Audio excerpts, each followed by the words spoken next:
Hi everyone, welcome to the Indica Foods channel. Today we'll be making some Obgono soup. So to make this Obgono soup, we'll start by adding some goat meat into our pot and then add some habanero powder for the spice, chicken bouillon, and some onions and let this cook to produce its own juices. So we'll give it a good turn because we do not want anything to burn. At this point, we'll add some little water to make sure that the goat meat produces its wonderful flavor. So we will again give it a great turn so that it does not burn. At this point, we'll start preparing to add our next ingredient, and that will be the stewed chicken. So you would wonder, why do we keep adding this at different times? It's because we want to build a wonderful flavor profile, because each protein that we add has a unique profile, and building that up makes our bonus soup taste wonderful. I would like to take this chance to thank you for watching our YouTube channel. Please like, please subscribe, and please comment. We look forward for your thumbs up, and we really appreciate the privilege of your time.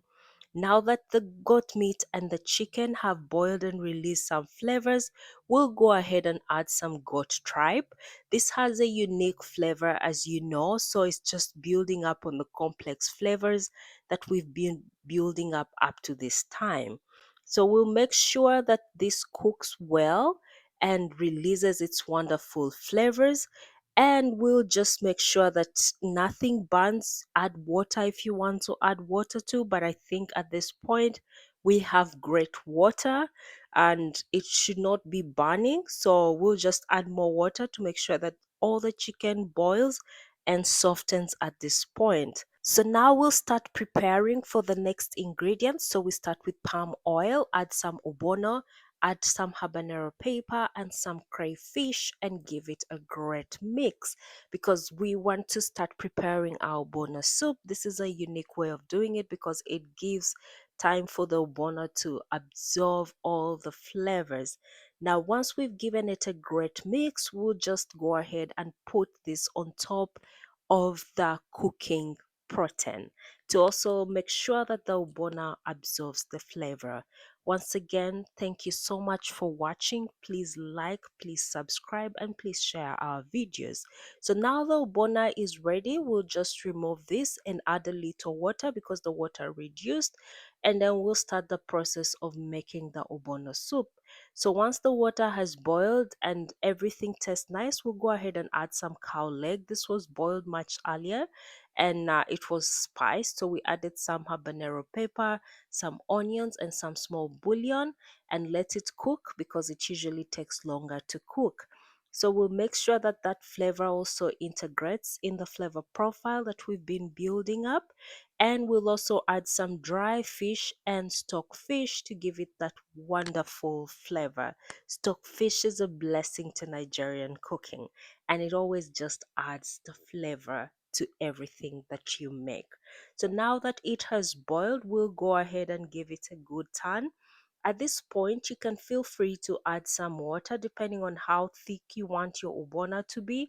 I'm more on the light side of the obono, so we'll just add some crayfish since the water quantity is enough, and then make sure that we mix up well so that the crayfish adds to the flavor profile.